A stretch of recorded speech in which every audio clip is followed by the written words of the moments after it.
सोपल भाजपात जाणार का? तुळजाभवानीची प्रतिमा घेऊन दादा आणि अण्णा देवाभाऊंच्या भेटीला. दादा आणि अण्णांची नवी फिल्डिंग. आपण पाहत आहात बार्शी टुडे युट्यूब चॅनल.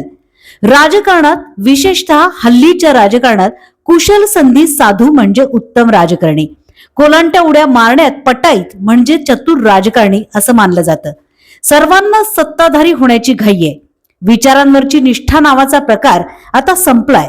राजकारणात कोणी कायमचा शत्रू किंवा मित्र नसतो ही म्हण तंतोतंत खरी ठरतीये. बार्शीच्या राजकारणातले सोपल आणि राऊत हे दोन अतिरथी महारथी सुद्धा सत्ताधारी पक्षाकडे झुकण्यात पटाईत आणि वाकबगार आहेत. सोपल यांनी आतापर्यंत समाजवादी काँग्रेस, राष्ट्रीय काँग्रेस, राष्ट्रवादी, शिवसेना असा प्रवास केलाय, तर राऊत यांनी शिवसेना, काँग्रेस, पुन्हा शिवसेना आणि आता भाजपा असा प्रवास केलाय. पण गेली 10 वर्ष राजाभाऊ भाजपात स्थिरावलेत. सोपल नावाचे सद्ग्रस्त ठाकरे सेनेत असूनही कधी शिंदे सेना तर कधी राष्ट्रवादी अर्थात दादांची अशी दिशा दाखवत आहेत. पण सोपल भविष्यात भाजपाची वाट धरतील का? नमस्कार, मी नीता देव. आपण पाहत आहात Barshi today YouTube channel. Sopal भाजपात जाणार का? सोपल ठाकरे सेनेतून संभाव्य बंडखोर आमदारांच्या गटात सामील होऊन शिंदे सेनेत प्रवेश करणार का? अशा प्रश्नांची सध्या चर्चा सुरू आहे. पण या प्रश्नाचा मागोवा आणि कानोसा घ्यायचं कारण असं की नुकतेच राज्याचे मुख्यमंत्री देवेंद्र फडणवीस यांची धाराशिवचे खासदार ओमराजे निंबाळकर आणि ओमदादांनी भक्त हनुमान असे संबोधलेले सोपलनिष्ठ सहकारी नागेश अक्कलकोटे यांनी भेट घेतली व त्यांना तुळजाभवानीची प्रतिमा भेट दिली. राजकारणात असे अनेक सत्कार आणि भेटी होतात, त्यात काय विशेष असा प्रश्न तुम्हालाही पडला असेल.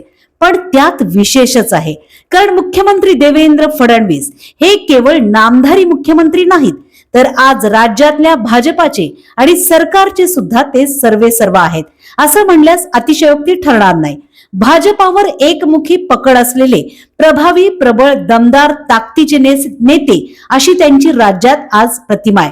फडणवीसांनी अनेकांना घरी बसवले, अनेकांना पक्षाबाहेर घालवले, काहींना मंत्रिमंडळात डावललंय, काहींना मंत्रिपदावर बसवलंय, अशी त्यांची ओळख आहे. आज राजकारणात पुढे जायचं असेल तर फडणवीसांचा सपोर्ट आणि बॅकिंग महत्वाचं हे सर्वांच्याच लक्षात आलंय. त्यामुळे ओमराजे जरी शिंदे सेनेकडे आले आणि सोपल जरी शिंदे सेनेकडे झुकले तरी त्यांचा ओढा भविष्यातल्या राजकारणात भाजपाकडे असू शकतो. आपण पाहत आहात बार्शी टुडे युट्यूब चॅनल. आता सोपल भाजपात जाणार का याचं विश्लेषण करताना भाजपात त्यांना सामावून घेणार का हा सुद्धा प्रश्न निर्माण होतोय. कारण बार्शीचे माजी आमदार राजाभाऊ राऊत हे विधानसभा निवडणुकीच्या पराभवानंतर केवळ 1.5 वर्षात विधान परिषदेचे सदस्य म्हणजेच नव्याने आमदार झालेत. विधानसभेच्या निवडणुकीत निवडून येणं इतकं अवघड, त्यापेक्षा अवघड विधान परिषदेत उमेदवारी मिळवणं आणि निवडून येणं. राजाभाऊ राऊत यांनी 2017 साली भाजपात प्रवेश केल्यापासून त्यांना देवाभाऊंचा वरद हस्त आहे आणि फडणवीसांचा राजाभाऊंवरचा विश्वास हा अनेक वेळा सिद्ध झालाय. नुकतीच राजाभाऊंची विधान परिषदेत झालेली निवड हे सुद्धा फडणवीसांच्या त्यांच्यावरील विश्वासाचं प्रतीक आहे.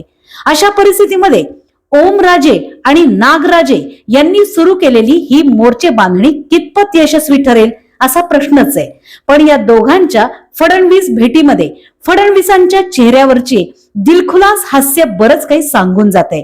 धाराशिव लोकसभा मतदारसंघात रेकॉर्ड ब्रेक मतांनी निवडून आलेल्या ओमराजेंसारख्या लोकप्रिय खासदाराची आगामी काळात भाजपात एंट्री झाली तर कोणाला नकोय.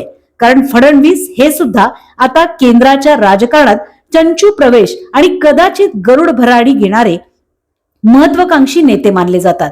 राजकारणात गोळाबेरीज कशी करायची असते हे त्यांनी राणेंपासून शिवेंद्र राजेंपर्यंत आणि बसवराज पाटलांपासून चाकूरकरांपर्यंत सर्वांना सामावून घेत सिद्ध करून दाखवले. आता तुम्ही म्हणाल विषयांतर होतंय, असो. आता मूळ मुद्द्यावर येऊयात. राजाभाऊंची विधान परिषदेवर वर्णी लागल्यामुळे अर्थात विधानसभेची जागा मोकळी आहे. भाजपातून बार्शीच्या विधानसभेच्या जागेसाठी अर्थात एकमेव प्रमुख उमेदवार आणि स्पर्धक भारतीय जनता पार्टीचे युवा मोर्चा जिल्हाध्यक्ष, बाजार समितीचे माजी सभापती रणवीर राऊतच आहेत. बार्शी मतदारसंघ आरक्षित होणार असल्याची चर्चा आहे, पण तो आरक्षित झाला नाही तर अर्थात पुन्हा एकदा स्पर्धा आहे, चुरशीची निवडणूक आहे. अशा परिस्थितीमध्ये सोपल यांनी भाजपात जाण्यात रस घेतला तर ते सुद्धा या उमेदवारीच्या शर्यतीमध्ये असतील. सोपल यांना भाजपात प्रवेश मिळू शकतो, कारण ते आजपर्यंत 7 वेळा वेगवेगळ्या चिन्हांवर निवडून आलेत. भाजपातही अनुभवी सोपल यांचा मोठा मित्रपरिवार आहे. सोपल यांचं व्यक्तिमत्व बावन्नकुळेंपासून महाजनांपर्यंत अनेकांना भावणार आहे. फडणवीस यांनी सुद्धा सोपल यांना विधिमंडळात पाहिलंय, अनुभवलंय. भविष्यात धाराशिव लोकसभा मतदारसंघ अधिक सुरक्षित करण्यासाठी सोपल आणि राऊत दोन्ही नेते आपल्या पक्षात असले तर फडणवीसांना ते रुचणारच आहे. कारण सरते शेवटी सध्या भाजपात असलेले तुळजापूरचे आमदार राणा पाटील हे तसे जुने पवारनिष्ठ आहेत.